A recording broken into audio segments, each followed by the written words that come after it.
Hello, everyone. Welcome to the Stay Grounded podcast, a podcast and community amplifying BIPOC voices through real conversations about real things.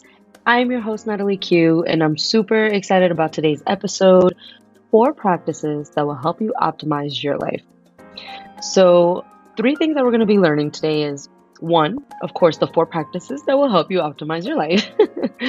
How can you start incorporating these things in your life today? And what happens if you don't incorporate these things in your life? So, out of all the books that I've read, the podcasts that I've heard, the successful people that I admire and follow, I feel like these 4 have been a pattern in what most of these people do and how they've been able to optimize themselves and also become very successful people. So, let's get to it. I'm going to tell you about the 4 practices now. Practice number 1. And I think that this one is probably one of the most important ones that we will discuss because it trickles down to the other 3, right? Practice 1 is mindfulness and well-being. Starting from within is really crucial. You will hear me talk about this in all, if not most, of my podcast episodes. When you start from within, it's an incredible way that you could turn your anxiety into tranquility, worry into wisdom, but you're also getting to know yourself on a deeper level. And this helps you promote clarity in what you want, which is going to be the second step, but we'll get to that in a bit. You start to really accept yourself, your imperfections, and you just feel more connected to you, to what you want, to what you desire. So how do we do this? How do we implement practice number 1? Well, here's a rundown of how I've personally done that. So 1, I balanced my nutrition, guys. When you fuel your body with a well-rounded, nutritious diet, and when I say diet, I don't mean eating lettuce and just juicing all day, every day. What I mean is having the salads, having the lifestyle of a healthy, well-balanced diet. Foods that make you feel nourished, that give you energy. And it's not to say you can't have the burger 1 time a week, you can't have the French fries. I still very much incorporate that because I'm a human and I need balance. That's what balanced nutrition means. It doesn't mean go from one extreme to the other, but really fueling your body with these types of food, high energy foods, really allows you to maintain energy and you feel good overall. So that's the one and the first one that I recommend because you have no idea the difference that food makes. Number 2, adequate sleep. And I am guilty of this. I don't always get sufficient quality sleep, but it is something that I have this year began to incorporate a lot more because the lack of sleep can really negatively impact our cognitive function, our mood, and our overall health. So getting those 7 to 8 hours is really, really important. Number 3, regular exercise. And I'm going to reframe, not regular exercise, I want to say regular movement. Because exercise is so associated with the gym, and maybe that's not you. And so I want to change that into movement and incorporating movement into your routine. And having movement in your daily life, it can really help reduce stress and improve your mood. Because when you start to physically feel good about the way you look and feel, it automatically improves the way that you function on your day-to-day basis. And this can look however you want. Okay, it's like I said, it's not just the gym. Maybe you want to go on walks and hikes. Maybe you want to do more yoga. Maybe you want to take dance classes. Maybe Pilates is your thing. Maybe HIIT classes are your thing. You get to decide what that movement is, but just move. It's really important because as humans, we hold on to so much energy. And a lot of this is trauma. A lot of this is energy that we've kind of taken in through our day, our weeks, our months, our years. And so moving the body allows you to really release any of the tension that you're feeling. And you also begin to look like you look good, you feel good. There's just a ripple effect on what daily movement can do for you. Number 4. And this is my favorite because this is what I teach and this is, everything that I live. And these are mindfulness practices. And mindfulness practices can look like meditation, deep breathing, journaling. Maybe you want to go take a sound healing class. However you incorporate these mindfulness practices is up to you. But these techniques, these practices in the long run help you reduce stress, anxiety, worry. They even help you improve focus. It even helps you lower blood pressure. And it's not to say that these are going to be immediate because, again, you'll hear me say this in a lot of podcasts.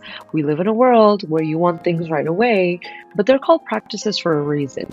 We need to take our time with these because the long-term positive qualities that come from them, they're life-changing. They changed my whole life. If you can't start with any that I'm mentioning right now, start with 1 or 2 mindfulness practices in the morning or the evening. Okay, we are at number 5. Regular breaks. So this is another one that's a little hard for me because I am living in an era where I'm trying to heal this ancestral belief that if I don't work hard and I'm not on the go, then I'm not productive, that I am not worthy. But taking short breaks throughout the day is really helpful to really refresh your mind. And the times that I do this, and I set alarms a lot of the time, I've started to do that this year, to just actually force myself to take breaks. It's really helped me. It helps me enhance my creativity. And it's also huge with helping me prevent this burnout that I had been experiencing for many years. So take regular breaks. Take regular breaks. And the last one that we have on here for practice number 1, which is mindfulness and well-being, is self-reflection. We need to set aside time for self-reflection. This really helps us assess progress. It really helps us celebrate achievements. It identifies areas for improvement. And this really allows you to maintain this self-awareness, and it promotes continuous personal growth. Without regular self-reflection, you can get lost in the sauce of all of this. You may be again on the go, and you don't realize your wins. We need to celebrate ourselves as much as identifying the areas that we want for self-improvement.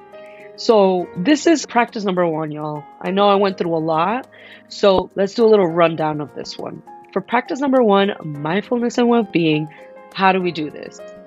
Balanced nutrition, adequate sleep, regular exercise, aka movement, mindfulness practices, regular breaks, and self-reflection.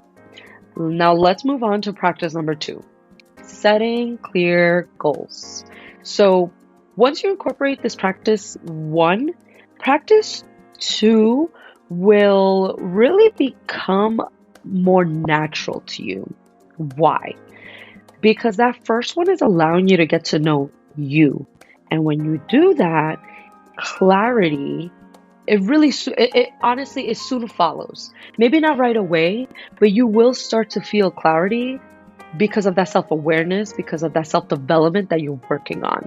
This helps you prioritize what you want out of life in career, health, relationships, in your personal development. And I want to be clear about setting goals. And this is just a little thing that I'm throwing in here, but it's okay to dream big. It really is. I need you to dream big. We need more people that dream big. But with those big dreams, we need to understand that we need to take small steps. And this one took me a while, y'all. A lot of these have taken me a long time. I've been doing this work since 2017 and we are in 2023. It's taken me a long time to really accept that the small steps are really make the big dreams come true. And I want to tell you guys about a personal experience of mine with this. I had a really difficult time setting goals before incorporating these mindfulness practices, the exercise, the sleep. All of this was really difficult for me, and I wasn't clear because I was dreaming so big, which was beautiful and is still beautiful. I still dream big. I'm not saying that I don't. But what I wasn't doing is I wasn't being consistent when I finally found clarity. I was thinking that I was going to get from my dream from 0 to 100 really, really quick. And that's just, it's not what happens. And I would easily give up because I'm like, well, it's not happening fast enough. When any type of thing that you desire, it takes time, it takes nourishing, it takes babying, it takes, loving it and showing it affection. And that's really what happened when I started to set the big goal, break it down, and going after it. And so how do we do this? How do we set clear goals for ourselves? Number one, define your priorities.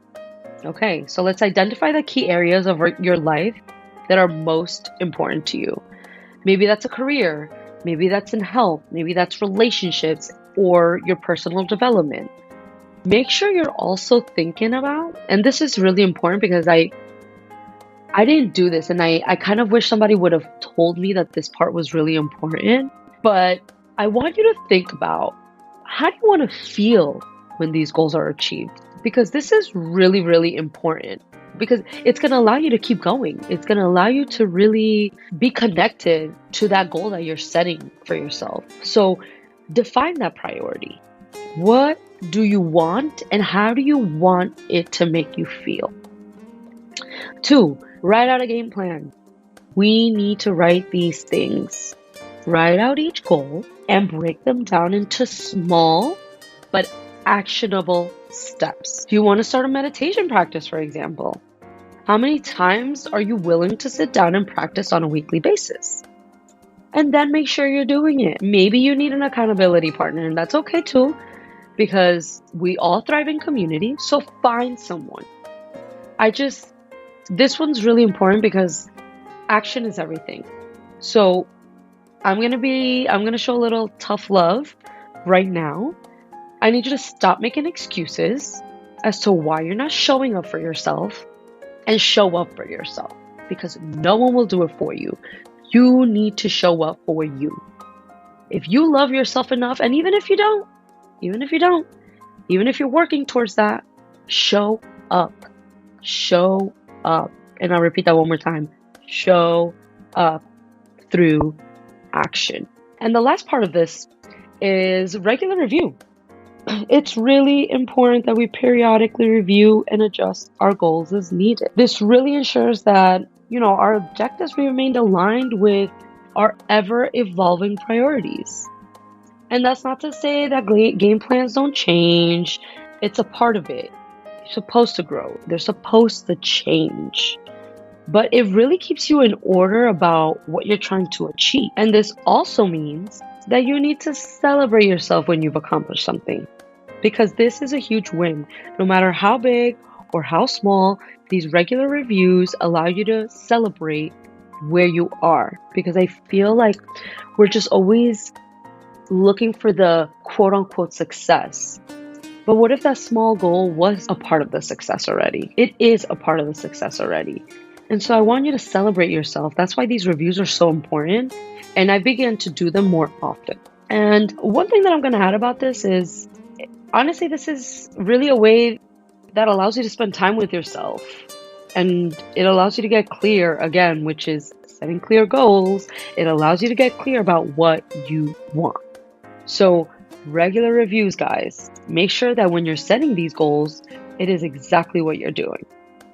All right, so let's move on to practice number 3. And guys, this one, for someone that suffers from ADHD, it was really hard. Number 3 is time management. This one, like I said, was really hard for me because sometimes I just felt like I was scattered. I felt like I wanted to get things done, and my brain started with the one thing, but then it would be like it would drift off to another thing, and then out of nowhere, I'm seeing myself send this email that wasn't even a priority. But I started to use this method that really helped me, and more about this in a few, but let's continue with what time management really does. It helps you achieve the task and the goals for the day, and then you end up really feeling good. You end up feeling like you accomplish everything that you said you were going to accomplish. It makes you feel less guilty because you didn't, quote unquote, get things done.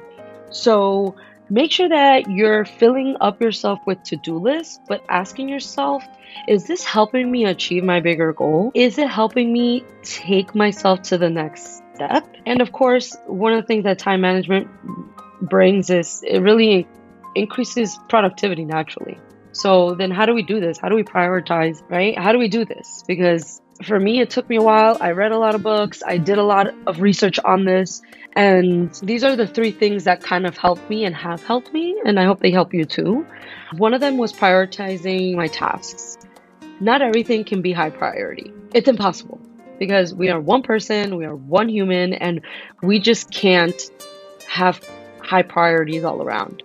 So focusing on those high priority tasks that align with your goals at the present moment. Make a list of everything that you need and really sit with yourself about what's urgent and what isn't. And yes, like I said, we always feel like sometimes everything is urgent. I mean, at least I do. I used to be that way where I was like, I'll do everything. But then I started to realize that the things that are going to take me to the next step are the next small thing. And I need to realize what's important for that next big thing. What is it? What is that small thing that's going to take me to the big thing? So prioritizing your task is really important. This one that I'm about to mention basically changed my whole way of doing time management because it was, when I'm telling y'all, I was going through it. I was like really feeling guilty, but I started to batch and time block. And I started to use the Pomodoro technique. And I'm sure that some of you maybe heard of it, but for those of you who haven't, here's how this Pomodoro technique works. So you set your alarm for 25 minutes, and these 25 minutes are for focus time. You put the alarm, you put your phone away, you do 25 minutes of the task. And then once these 25 minutes are up, you take a 5-minute break. And these are all timed. Set your alarms because you don't know. You can't know when 5 minutes is up. And you take a 5-minute break. And with that, you could get water, go to the bathroom, you want to go on social media. Sure. Like this is your 5 minutes to do whatever you want and you need. Maybe you want to go for a walk. I've been doing that. I've been doing a little bit of the walking, even if it's like around my apartment. And then once you've done 4 consecutive versions of this, then you take a longer break. And this is about 15 to 30 minutes where you can really eat lunch or you can watch a show and then you kind of feel less guilty for taking the time off. This has really alleviated a lot of my guilt because I know that time that I blocked is deserving because I just did 25 minutes. No, actually like over an hour of focus time. And this, like I said, this method actually, it's changed my life. I used to be so hard on myself for not focusing enough. But then I realized I just needed guidance on how to actually maintain this focus. So if this is you, please allocate time for this. Use the Pomodoro technique. I'm going to leave a link for you to read up on the Pomodoro technique. It was very useful for me.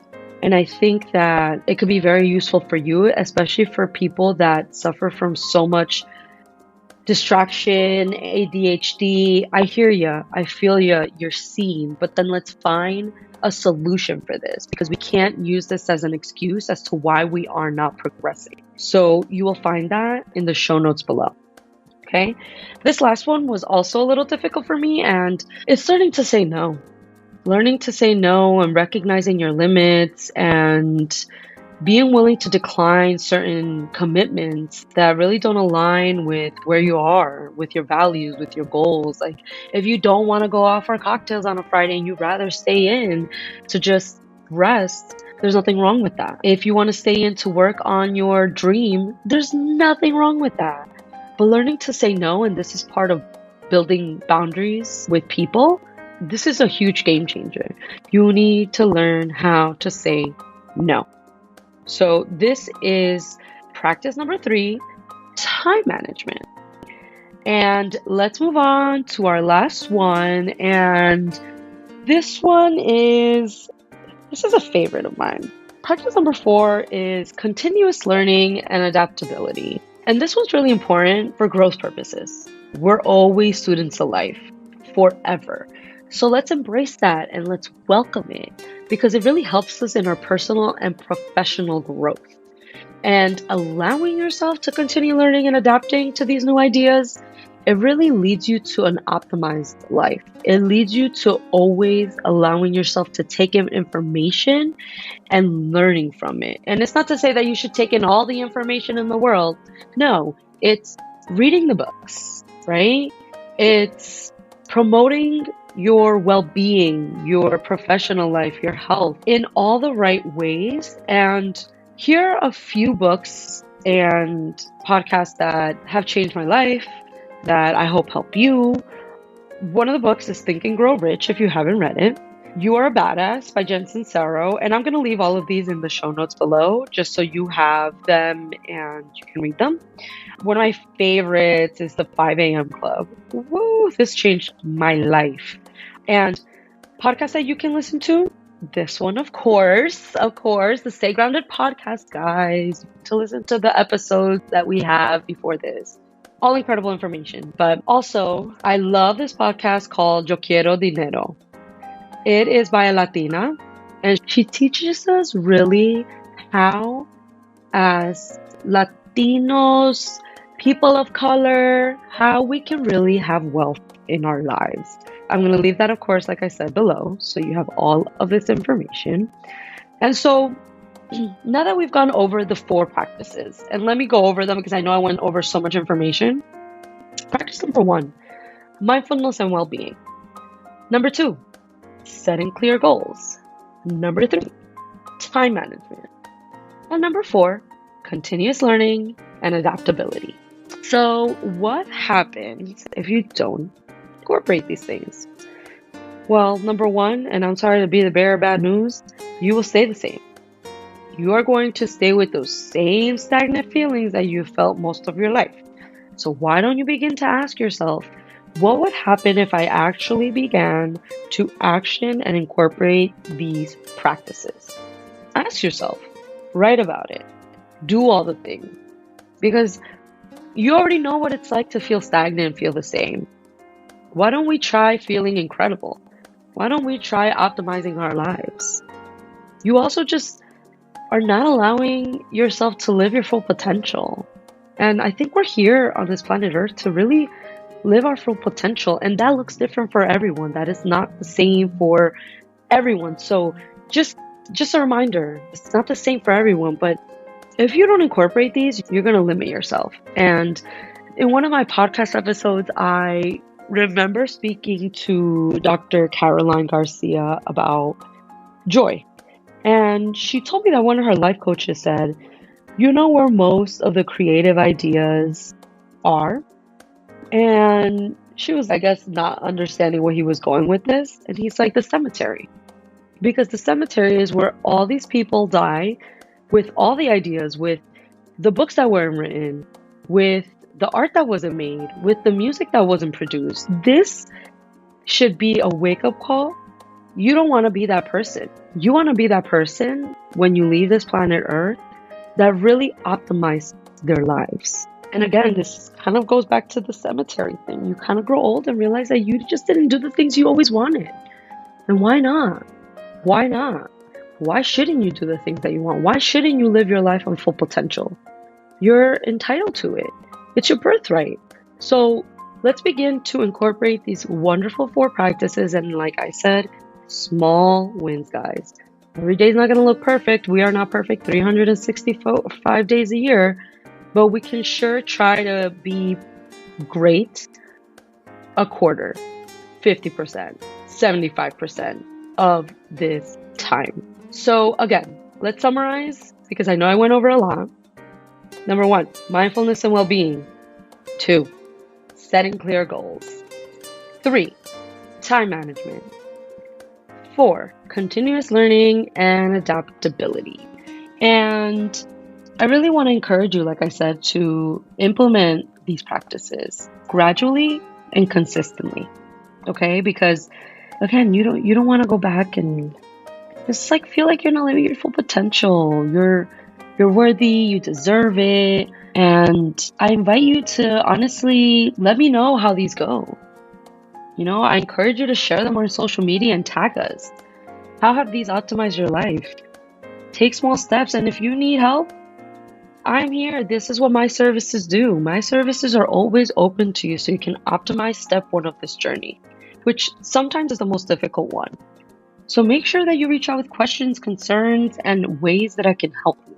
I'm going to leave, of course, my link in the show notes below so that you can contact me, DM me. Let's work together. Let's help you optimize your life because you deserve it. Okay? And I just want to thank you guys for listening in. It's crazy. I started this not even a year ago, and the difference that I feel in recording and confident in the things that I'm teaching is so different. So I just want to say from the bottom of my heart, thank you so much. And if, of course, this podcast, you feel connected to it, I encourage you, please share with someone that needs it. Please share with your community. Leave us a review if you're called to, because these really, really helps us get the word out about our voices and amplifying them and allowing us to step into our power. And before I go, I did want to mention that we have an upcoming episode. And so and this is going to be our last guest for the season, guys. This is season 2. We're going to be talking to Lucy King, and we are going to be discussing how we can create an abundant financial life. You're going to learn more about her next week. So tune in. And of course, follow us on social, the Stay Grounded podcast. Like I said, leave us a beautiful review and share with our community, guys. This is how we can grow together. And if you're ever called to, please DM me with a topic that you want me to discuss, because this is where I thrive the most. I thrive the most with community. And so I want to give you guys the best episodes. So if there's something that's calling you, share with me, DM me. I'm always available to you. And again, guys, thank you so much for tuning in. Till next time, bye. Love.